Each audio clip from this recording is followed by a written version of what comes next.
Hello, Shade, and welcome to your deck review. I see we are doing Gwenum, and we want to get the most bang for our buck when Gwenum swings. For those of you who don't know, Gwenum has a Bolas Citadel effect where you can free cast off the top so long as Gwenum has attacked this turn. And you're saying you're not sure if the deck is built properly to just go crazy after Gwenum swings.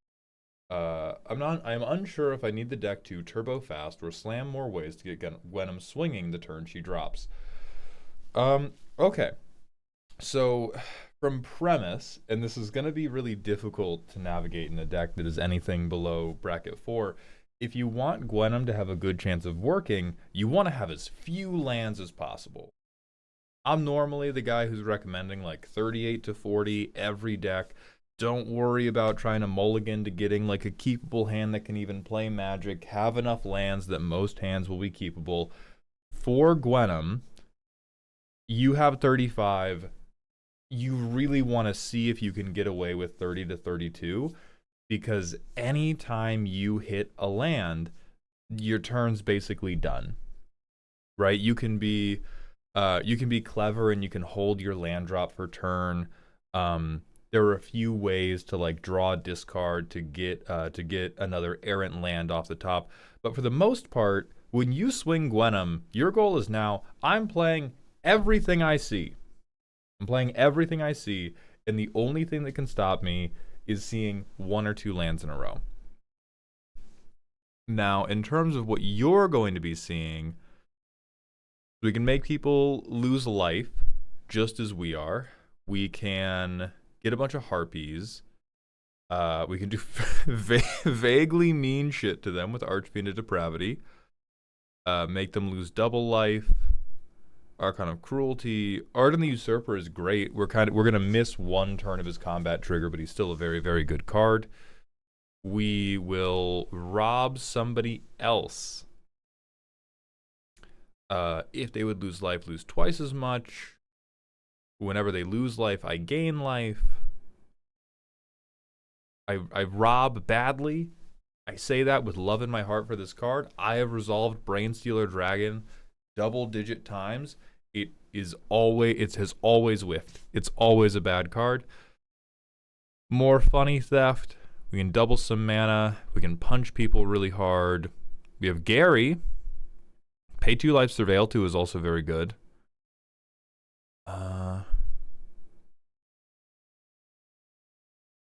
We can do a little bit of theft. Okay, I see we really, really like stealing. Leashling is funny. Oh, that's clever. All right, more theft. Some tutoring.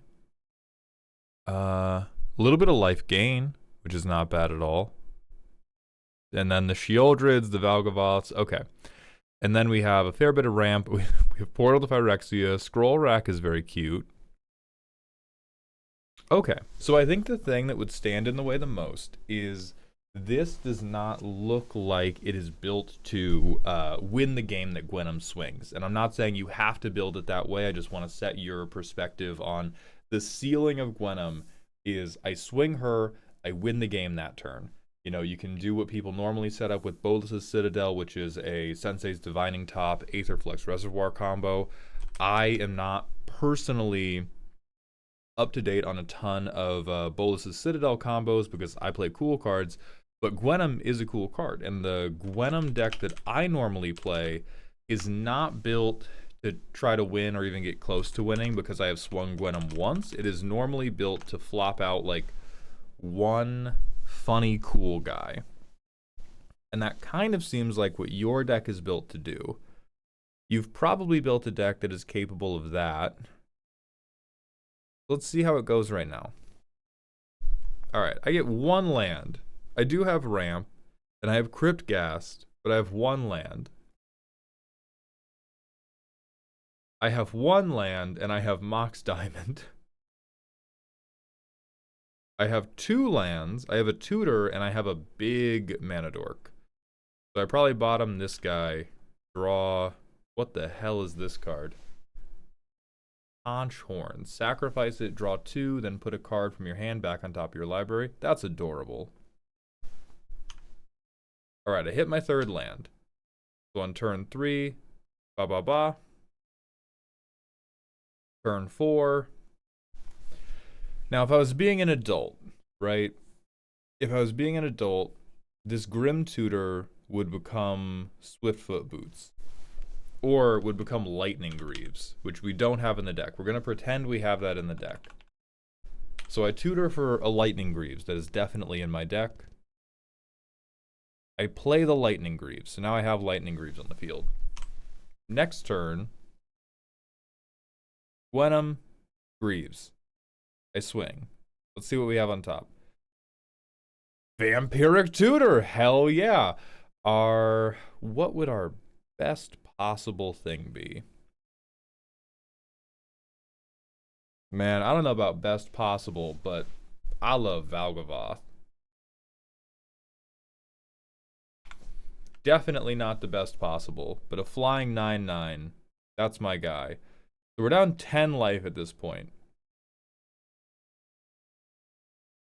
What's next? Soul Shatter, beautiful.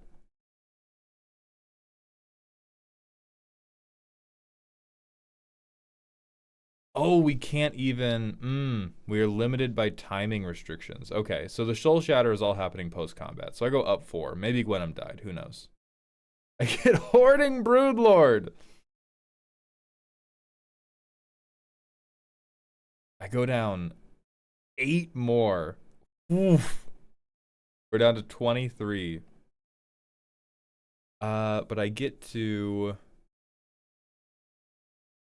What else would I want at this point? My lord. Maybe Runescarred Demon, just because I don't want to hit him. I don't want to hit any more of these giant creatures that don't have lifelink.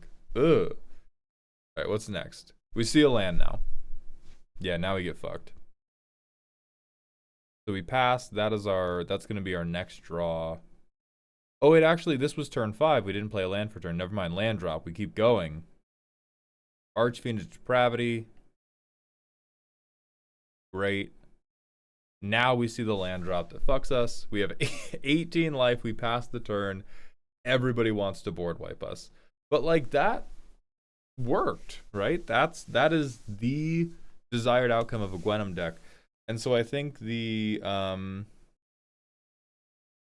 really the thing to consider is what are your favorite cards? Because when you say the most bang for my buck, the most bang for your buck is set up an infinite combo. Right? You have you have Bloodthirsty Conqueror, which I know it's a little tough to read for viewers right now. It's whenever an opponent loses life, you gain that much life. If you combine this whenever you gain that much life, an opponent loses that much life, boom, we have an infinite, we win the game. I'm not convinced that's what you want to do, because having seen this deck, I think you know enough about Magic that you could have done it if you want to. But understand, that's the ceiling. That is the biggest bang for your buck. The next biggest bang for your buck is probably going to be something that is just like a potentially game-ending threat by itself. Like, you have to deal with this, or I'm going to get you. Archfiend of Depravity is super not that. Archfiend of Depravity is a silly haha bracket 2 card that's meant to make Jonathan Token's player extremely, extremely upset. Nobody else cares. Hoarding Broodlord is still... I don't know if I believe in it for anything that's not a combo line. Because it's 8 mana to get a creature whose stat line is not worth 8 mana, such that you can tutor something and then hopefully play it from exile. And you would probably be playing, like a lot of the combo lines are like, you get Saw in half, you get 2 Hoarding Broodlords, infinite bacon, infinite games, infinite life gain, infinite life loss. So like Valgavoth I'm sold on. Because if I flip Valgavoth and I pay 9 life to get a 9/9 lifelinker that's difficult for you to remove and it's going to let me steal stuff, job done. If I flip Lord of the Void, job done. If I flip, let me please try to grab something that is not a theft piece. Even if I flip Archon of Cruelty, job done. Whoever the biggest problem is, I'm going to get to establish advantage over them. I'm going to get to gain life. I have a flying blocker. Great, great, great, great, great.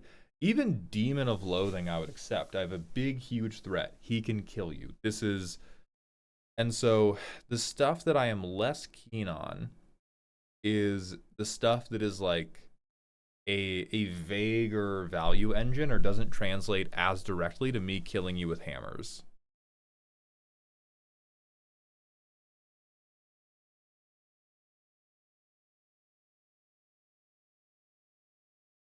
Like Massacre Worm is fine. Runescar Demon, because it goes into hand, this is another thing where I'm just like, if we want to assemble a game-winning combo, absolutely, this is what we should be on. If we do not want to assemble a game-winning combo, we should be getting a scarier motherfucker. Like, instead of Runescar Demon, we shouldn't be putting them to hand. We should just be getting a scarier bitch and putting them into field off the top of our deck. So, like, if you want non-combo biggest bang for your buck, this is the new ceiling. I pay 12 life to threaten to remove one player a turn. That's very fair.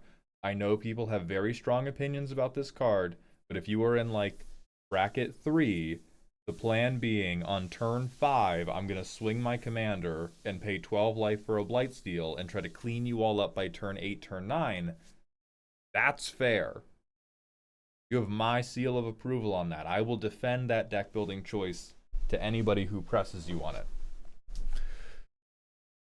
So if we look at other big threats, and you might need, I think you need more mana sources.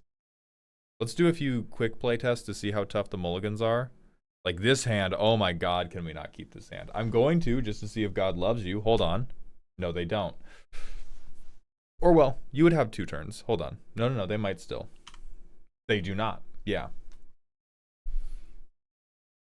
So we can't keep that one. We can almost keep this one. If we hit that next land. If we hit that next land, it's going to be glorious.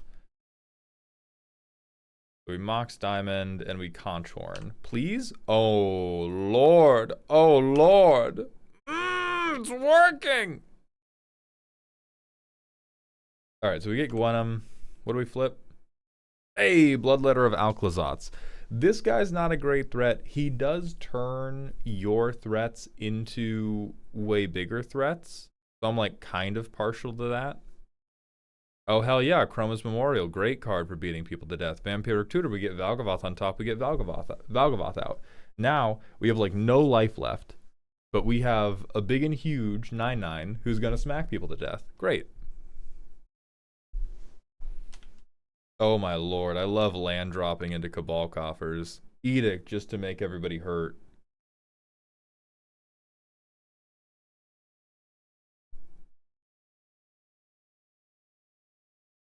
Alright, so we Soul Ring Gwenum. We swing her, we get our land for turn off the top. We Grim Tutor. We have so much mana we can get anything. We can just get Valgavoth here. Crowded Crypt seems crazy greedy. I personally do not believe in this card very much. It is a mana rock, but I have trouble believing there is not a better mana rock out there somewhere. Like, I would even... Do we have Worn Power Stone? Do we have Thrawn Dynamo? We have Worn Power Stone. Oh, I don't know. I struggle to believe in that one. But overall, it seems like this is working, and it seems like most of what I've been telling you is just like, okay, here's where you seem to think the ceiling is. You think the ceiling is like, hee hee hoo hoo, cat girl rob you. You are well within your rights with this deck as is to Blightsteel people. If you want to go to bracket 4, I would recommend that everything in the deck be built to assemble an infinite combo. Gwenum cannot keep up short of that. I do think it is worth including at minimum Lightning Greaves. Slamming Gwenum the turn she drops, or being able to protect her. So you could also run things like Imp's Mischief. That's kind of hard because Imp's Mischief is 2 mana though. And like best case scenario, you're going to be playing Gwenum and holding up 1 mana. And I'm not totally convinced it's worth it to run scam effects. I will return to that point later. Overall, I don't think you're getting the most bang for your buck. I think the deck is still very cute, and the deck does work.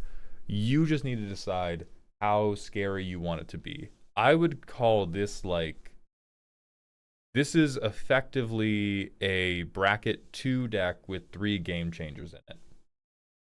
It's kind of on the edge, you know, sometimes it will play like a bracket 3 deck, but I think the only games where it plays like a bracket 3 deck are when you hit like Portal to Phyrexia, you hit Bloodletter of Aclazotz, you hit a couple other creatures, and then you slam a Grey Merchant of Asphodel over the top. Wham!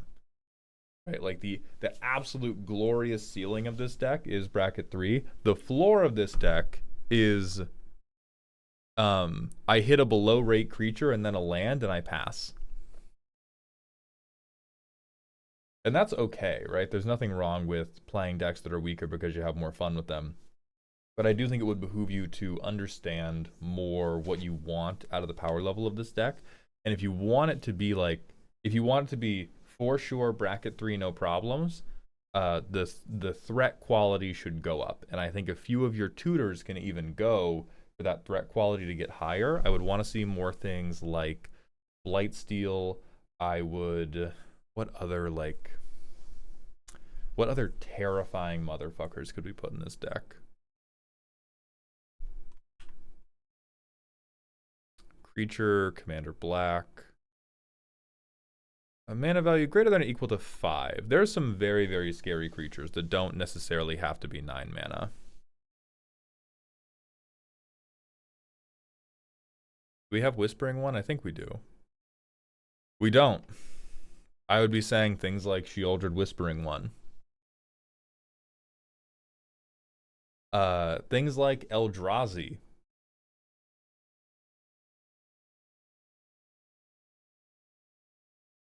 We already talked about Blightsteel Colossus.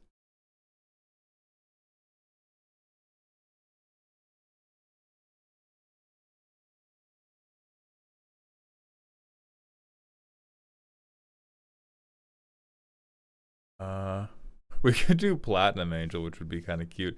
You do dumb things like Bahamut too, but I think on average your threat quality should go up a little bit, and you don't need to be tutoring as much unless you really, really want to assemble an infinite.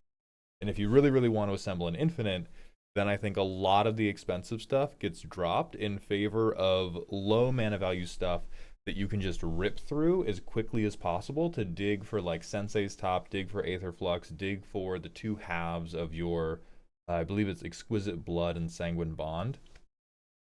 But with the deck as it's currently built, you are mostly fine. The only other thing I would recommend is in favor of things like Brainstone. Like Brainstone and all the stuff, the Conch, like these seem like cards that were put in to synergize with the things that tutored things to your hand. And it's very, very cute. I do think it's unnecessary. And if you want to do the lower power, more casual, like I'm just seeing what big asshole I can get off the top type of game plan, these should be manaless looters like Mazzolanti. Because then you can go, ah, shit, land on top, draw discard, whatever. You know, we don't have to do the tutor chain. We don't have to set up the top of our library perfectly. It's just, I would like to keep gambling, please. And we get down to maybe 30 to 32 lands. We replace the lands with mana sources that can be cast. And then anytime you hit a land, you just draw it and discard it. So whichever path you take, I hope this is the appropriate context for you to feel well armed going down that path. I think the deck does work as is. If you're worried about it functioning, period, you have a deck that functions. I just think right now it is kind of awkwardly straddling bracket 2 and the low end of bracket 3. And I think you should dedicate to either better individual threats for bracket 3, combos for bracket 4, bracket 2, whatever you want. So I hope you enjoyed, and I hope this helps.